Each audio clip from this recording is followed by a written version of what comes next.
प्रणाम आप सभी को। मेरा नाम रोशन है। दोस्तों, आज मैं आपके लिए लेकर आया हूँ मानसरोवर भाग 8 से मुंशी प्रेमचंद जी की लिखी कहानी, जिसका शीर्षक है सज्जनता का दंड। तो आइए शुरू करते हैं कहानी का पाठ। साधारण मनुष्य की तरह शाहजहांपुर के डिस्ट्रिक्ट इंजीनियर सरदार शिव सिंह में भी भलाइयाँ और बुराइयाँ दोनों ही वर्तमान थी। भलाई यह थी कि उनके यहाँ न्याय और दया में कोई अंतर न था। बुराई यह थी कि वे सर्वथा निर्लोभ और निस्वार्थ थे। भलाई ने मातहतों को निडर और आलसी बना दिया था। बुराई के कारण उस विभाग के सभी अधिकारी उनकी जान के दुश्मन बन गए थे। प्रातःकाल का समय था। वे किसी पुल की निगरानी के लिए तैयार खड़े थे, मगर साइस अभी तक मीठी नींद ले रहा था। रात को उसे अच्छी तरह सहेज दिया था कि पौ फटने के पहले गाड़ी तैयार कर लेना। लेकिन सुबह भी हुई, सूर्य भगवान ने दर्शन भी दिए, शीतल किरणों में गर्मी भी आई, पर साइस की नींद अभी तक नहीं टूटी। सरदार साहब खरे खरे थक कर एक कुर्सी पर बैठ गए। साइस तो किसी तरह जागा, परंतु अर्दली के चपरासियों का पता नहीं। जो महाशय डाक लेने गए थे, वे एक ठाकुर द्वारा में खरे चरणामृत की परीक्षा कर रहे थे। जो ठेकेदार को बुलाने गए थे, वे बाबा रामदास की सेवा में बैठे गांजे का दम लगा रहे थे। धूप तेज होती जाती थी। सरदार साहब झुंझलाकर मकान में चले गए और अपनी पत्नी से बोले, इतना दिन चढ़ाया, अभी तक एक चपरासी का भी पता नहीं। इनके मारे तो मेरे नाक में दम आ गया है। पत्नी ने दीवार की ओर देखकर दीवार से कहा, यह सब उन्हें सिर चढ़ाने का फल है।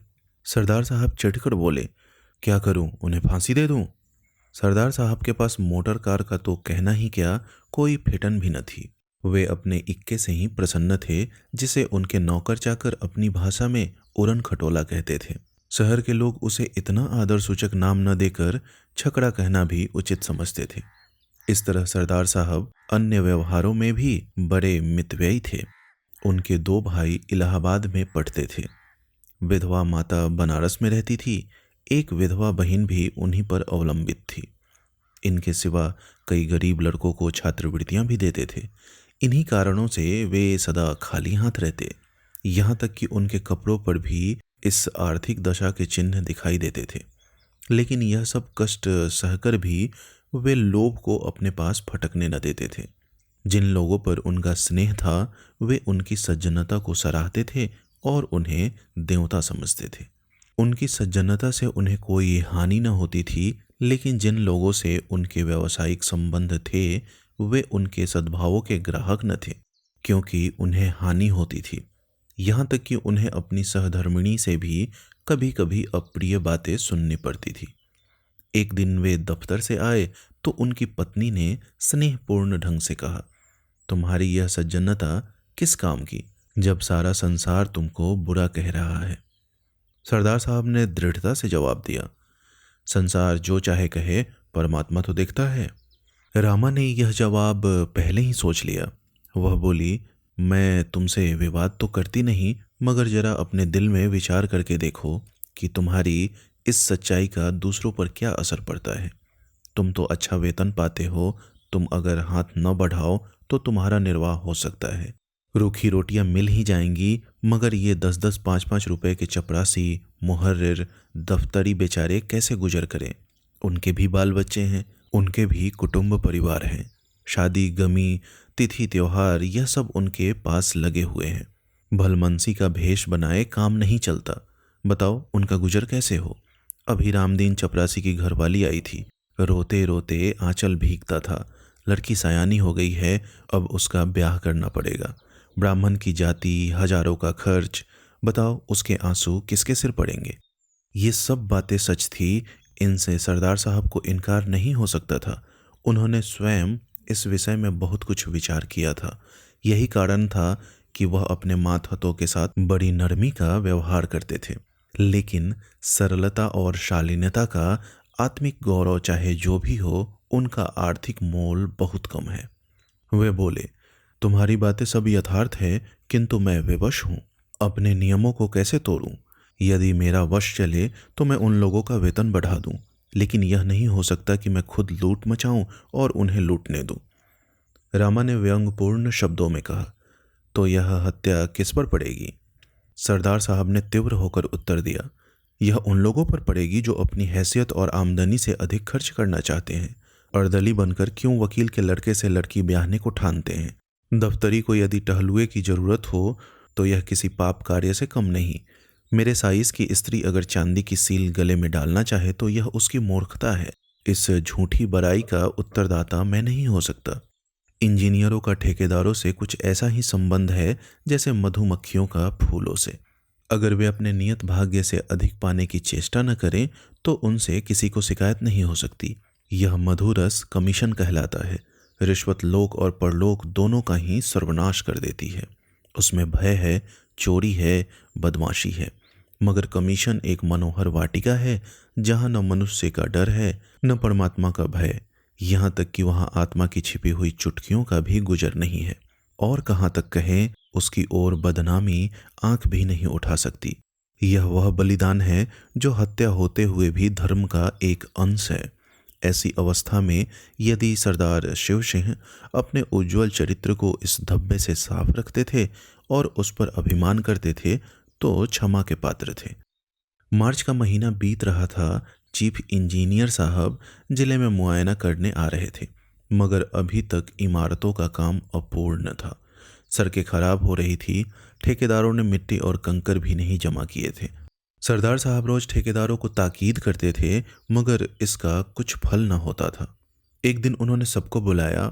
वे कहने लगे, तुम लोग क्या यही चाहते हो कि मैं इस जिले से बदनाम होकर जाऊं? मैंने तुम्हारे साथ कोई बुरा सलूक नहीं किया। मैं चाहता तो अपने काम छीन कर खुद करा लेता, मगर मैंने आपको हानि पहुंचाना उचित न समझा। उसकी मुझे यह सजा मिल रही है। खैर, ठेकेदार लोग यहां से चले तो बातें होने लगी। मिस्टर गोपाल दास बोले, अब आटे दाल का भाव मालूम हो जाएगा। शहबाज खां ने कहा, किसी तरह इसका जनाजा निकले तो यहां से। सेठ चुन्नीलाल ने फरमाया, इंजीनियर से मेरी पहचान है, मैं उसके साथ काम कर चुका हूं, वह उन्हें खूब लथेरेगा।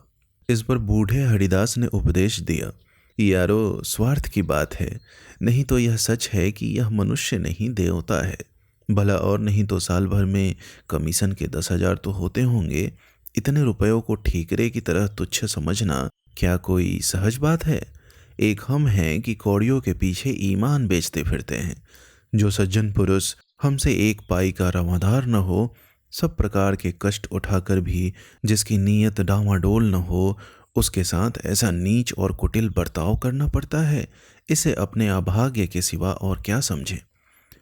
शहबाज खां ने फरमाया, हाँ, तो इसमें कोई शक नहीं कि यह शख्स नेकी का फरिश्ता है। सेठ चुन्नीलाल ने गंभीरता से कहा, खां साहब, बात तो वही है जो तुम कहते हो, लेकिन किया क्या जाए? नेक नियति से तो काम नहीं चलता। यह दुनिया तो छल कपट की है। मिस्टर गोपाल दास बीए पास थे। वे गर्व के साथ बोले, इन्हें जब इस तरह रहना था तो नौकरी करने की क्या जरूरत थी? यह कौन नहीं जानता कि नियत को साफ रखना अच्छी बात है, मगर यह भी तो देखना चाहिए कि इसका दूसरों पर क्या असर पड़ता है। हमको तो ऐसा आदमी चाहिए जो खुद खाए और हमें भी खिलावे। खुद हलवा खाए, हमें रूखी रोटियां ही खिलावे। वह अगर 1 रुपया कमीशन लेगा तो उसकी जगह 5 का फायदा कर देगा। इन महाशय के यहाँ क्या है? इसीलिए आप जो चाहे कहें, मेरी तो कभी इनसे निभ नहीं सकती। शहबाज खां बोले, हाँ, नेक और पाक साफ रहना जरूर अच्छी चीज है, मगर ऐसी नेकी ही से क्या जो दूसरों की जान ले ले। बूढ़े हरिदास की बातों की जिन लोगों ने पुष्टि की थी, वे सब गोपाल दास की हाँ में हाँ मिलाने लगे। निर्बल आत्माओं में सच्चाई का प्रकाश, जुगनू की चमक है। सरदार साहब के एक पुत्री थी। उसका विवाह मेरठ के एक वकील के लड़के से ठहरा था। लड़का होनहार था, जाति कुल का ऊंचा था। सरदार साहब ने कई महीनों की दौड़ धूप में इस विवाह को तय किया था और सब बातें तय हो चुकी थी, केवल दहेज का निर्णय नहीं हुआ था। आज वकील साहब का एक पत्र आया। उसने इस बात का भी निश्चय कर दिया, मगर विश्वास, आशा और वचन के बिल्कुल प्रतिकूल। पहले वकील साहब ने एक जिले के इंजीनियर के साथ किसी प्रकार का ठहराव व्यर्थ समझा। बड़ी सस्ती उदारता प्रकट की। इस लज्जित और घृणित व्यवहार पर खूब आंसू बहाए, मगर जब ज्यादा पूछताछ करने पर सरदार साहब के धन वैभव का भेद खुल गया, तब दहेज का ठहराना आवश्यक हो गया। सरदार साहब ने आशंकित हाथों से पत्र खोला। 5,000 रुपये से कम पर विवाह नहीं हो सकता। वकील साहब को बहुत खेद और लज्जा थी कि वे इस विषय में स्पष्ट होने पर मजबूर किए गए, मगर वे अपने खानदान के कई बूढ़े खुर्राट विचारहीन स्वार्थांध महात्माओं के हाथों बहुत तंग थे। उनका कोई वंश न था। इंजीनियर साहब ने एक लंबी सांस खींची। सारी आशाएं मिट्टी में मिल गई। क्या सोचते थे, क्या हो गया? विकल होकर कमरे में टहलने लगे। उन्होंने जरा देर पीछे पत्र को उठा लिया और अंदर चले गए। विचारा कि यह पत्र रामा को सुनावें, मगर फिर ख्याल आया कि यहाँ सहानुभूति की कोई आशा नहीं। क्यों अपनी निर्बलता दिखाऊं, क्यों मूर्ख बनूं? वह बिना बातों के बात न करेगी। यह सोचकर वे आंगन से लौट गए। सरदार साहब स्वभाव के बड़े दयालु थे और कोमल हृदय आपत्तियों में स्थिर नहीं रह सकता। वे दुख और ग्लानि से भरे हुए सोच रहे थे कि मैंने ऐसे कौन से बुरे काम किए हैं जिनका मुझे यह फल मिल रहा है। बरसों की दौड़ धूप के बाद जो कार्य सिद्ध हुआ था वह क्षण मात्र में नष्ट हो गया। अब वह मेरी सामर्थ्य से बाहर है। मैं उसे नहीं संभाल सकता। चारों ओर अंधकार है, कहीं आशा का प्रकाश नहीं, कोई मेरा सहायक नहीं। उनके नेत्र सजल हो गए। सामने मेज पर ठेकेदारों के बिल रखे हुए थे। वे कई सप्ताहों से यूं ही पड़े थे। सरदार ने उन्हें खोल कर भी न देखा था। आज इस आत्मिक ग्लानि और नैराश्य की अवस्था में उन्होंने इन बिलों को सतृष्ण आंखों से देखा। जरा से इशारे पर ये सारी कठिनाइयां दूर हो सकती हैं। चपरासी और क्लर्क केवल मेरी सम्मति के सहारे सब कुछ कर लेंगे। मुझे जबान हिलाने की भी जरूरत नहीं, न मुझे लज्जित ही होना पड़ेगा। इन विचारों का इतना प्राबल्य हुआ कि वे वास्तव में बिलों को उठाकर गौर से देखने और हिसाब लगाने लगे कि उनमें कितनी निकासी हो सकती है। मगर शीघ्र ही आत्मा ने उन्हें जगा दिया। आह, मैं किस भ्रम में पड़ा हुआ हूँ। क्या उस आत्मिक पवित्रता को जो मेरी जन्म भर की कमाई है केवल थोड़े से धन पर अर्पण कर दूं? जो मैं अपने सहकारियों के सामने गर्व से सिर उठाए चलता था, जिससे मोटर कार वाले भ्रातृगण आंखें नहीं मिला सकते थे, वही मैं आज अपने उस सारे गौरव और मान को, अपनी संपूर्ण आत्मिक संपत्ति को 10-5 हजार रुपयों पर त्याग दूं? ऐसा कदापि नहीं हो सकता। अब उस कुविचार को परास्त करने के लिए जिसने क्षण मात्र के लिए उन पर विजय पाली थी, वे उस सुनसान कमरे में जोर से ठठाकर हंसे। चाहे यह हंसी उन बिलों ने और कमरे की दीवारों ने न सुनी हो, मगर उनकी आत्मा ने अवश्य सुनी। उस आत्मा को एक कठिन परीक्षा में पार पाने पर परम आनंद हुआ। सरदार साहब ने उन बिलों को उठाकर मेज के नीचे डाल दिया, फिर उन्हें पैरों से कुचला। तब इस विजय पर मुस्कुराते हुए वे अंदर गए। बड़े इंजीनियर साहब नियत समय पर शाहजहांपुर आए। उसके साथ सरदार साहब का दुर्भाग्य भी आया। जिले के सारे काम अधूरे पड़े हुए थे। उनके खानसामा ने कहा, हुजूर, काम कैसे पूरा हो? सरदार साहब ठेकेदारों को बहुत तंग करते हैं। हेड क्लर्क ने दफ्तर के हिसाब को भ्रम और भूलों से भरा हुआ पाया। उन्हें सरदार साहब की तरफ से न कोई दावत दी गई, न कोई भेंट। तो क्या वे सरदार साहब के नातेदार थे जो गलतियां न निकालते? जिले के ठेकेदारों ने एक बहुमूल्य डाली सजाई और उसे बड़े इंजीनियर साहब की सेवा में लेकर हाजिर हुए। वे बोले, हुजूर, चाहे गुलामों को गोली मार दे, मगर सरदार साहब का अन्याय अब नहीं सहा जाता। कहने को तो कमीशन नहीं लेते, मगर सच पूछिए तो जान ले लेते हैं। चीफ इंजीनियर साहब ने मुआयने की किताब में लिखा, सरदार शिव सिंह बहुत ईमानदार आदमी हैं। उनका चरित्र उज्जवल है, मगर वे इतने बड़े जिले के कार्य का भार नहीं संभाल सकते। परिणाम यह हुआ कि वे एक छोटे से जिले में भेज दिए गए और उनका दर्जा भी घटा दिया गया। सरदार साहब के मित्रों और स्नेहियों ने बड़े समारोह से एक जलसा किया। उसमें उनकी धर्मनिष्ठा और स्वतंत्रता की प्रशंसा की। सभापति ने सजल नेत्र होकर कंपित स्वर में कहा, सरदार साहब के वियोग का दुख हमारे दिल में सदा खटकता रहेगा। यह घाव कभी न भरेगा। मगर फेयरवेल डिनर में यह बात सिद्ध हो गई कि स्वादिष्ट पदार्थों के सामने वियोग का दुख दुस्सह नहीं। यात्रा के सामान तैयार थे। सरदार साहब जलसे से आए तो रामा ने उन्हें बहुत उदास और मलिन मुख देखा। उसने बार बार कहा था कि बड़े इंजीनियर के खानसामा को इनाम दो, हेड क्लर्क की दावत करो, मगर सरदार साहब ने उसकी बात न मानी थी। इसलिए जब उसने सुना कि उनका दर्जा घटा और बदली भी हुई, तब उसने बड़ी निर्दयता से अपने व्यंग बाण चलाए।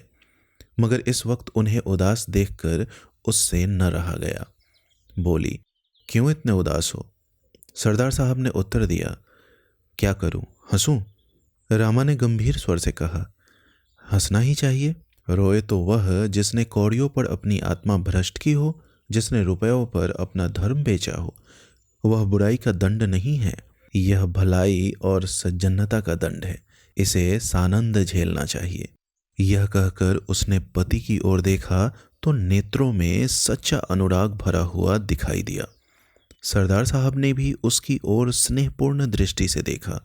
उसकी हृदयेश्वरी का मुखारविंद सच्चे आमोद से विकसित था। उसे गले लगाकर वे बोले, रामा, मुझे तुम्हारी ही सहानुभूति की जरूरत थी। अब मैं इस दंड को सहर्ष सहूंगा। दोस्तों, उम्मीद करता हूँ यह कहानी आपको अच्छी लगी होगी। इस वीडियो को लाइक, कमेंट और शेयर करें। ऐसे ही ढेरों कहानियाँ सुनने के लिए आप हमारे चैनल को जरूर सब्सक्राइब करें। बहुत बहुत धन्यवाद।